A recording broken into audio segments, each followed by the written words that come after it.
তো আল্লাহ বলেন ইন্নাকা কাদিহুন ইলা রাব্বিকা কাদহান ফামুলাকি। হে মানুষ, তুমি তোমার রবের কাছে পৌঁছা পর্যন্ত কঠোর পরিশ্রম করতে হবে, তারপরে তুমি তোমার রবের সাক্ষাৎ পাবে। তার মানে এই দুনিয়াটা হচ্ছে পরিশ্রমের জায়গা। প্রিয় ভাইরা, এখানে পরিশ্রম না করলে সফলতার দেখা মিলে না। বাঁচতে হলে, সারভাইভ করতে হলে, টিকে থাকতে হলে আপনাকে পরিশ্রম করতে হবে। এই পৃথিবীতে কেউ কাউকে জায়গা করে দেয় না, এখানে জায়গা করে নিতে হয়। ঠিক কিনা বলেন? আপনি যদি পরিশ্রম করেন, পরিশ্রমে যে ঘাম ঝরে শরীর থেকে, পরিশ্রমের ঘামে জন্ম নেয় সফলতার বীজ।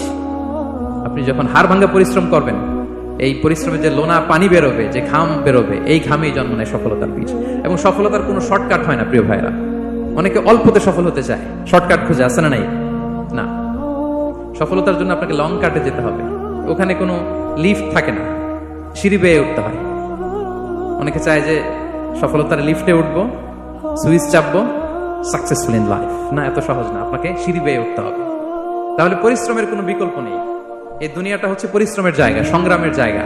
আপনি সফল হতে হলে আপনাকে পরিশ্রম করতে হবে, করতেই হবে। আর পরিশ্রমে কোনো লজ্জা নেই। আমি বিভিন্ন আমার আলোচনায় বলি, কাজে লজ্জা নেই। কিসে লজ্জা নেই? আওয়াজ করে বলুন সবাই। কাজে লজ্জা নেই। লজ্জা হচ্ছে অলসতায়, লজ্জা হচ্ছে হাত পাতায়, লজ্জা হচ্ছে অকর্মণ্যতায়। কাজে লজ্জা আছে? লজ্জা কিসে বলেন সবাই? লজ্জা হচ্ছে অলসতায়, অকর্মণ্যতায়। যারা কাজ না করে ফুটানি মারে, ওইটাতে লজ্জা। অনেকে আছে ফুটানি মারে, আছে না নাই? কাজ করে না, সব ফুটানি, এই ফুটানিতে লজ্জা।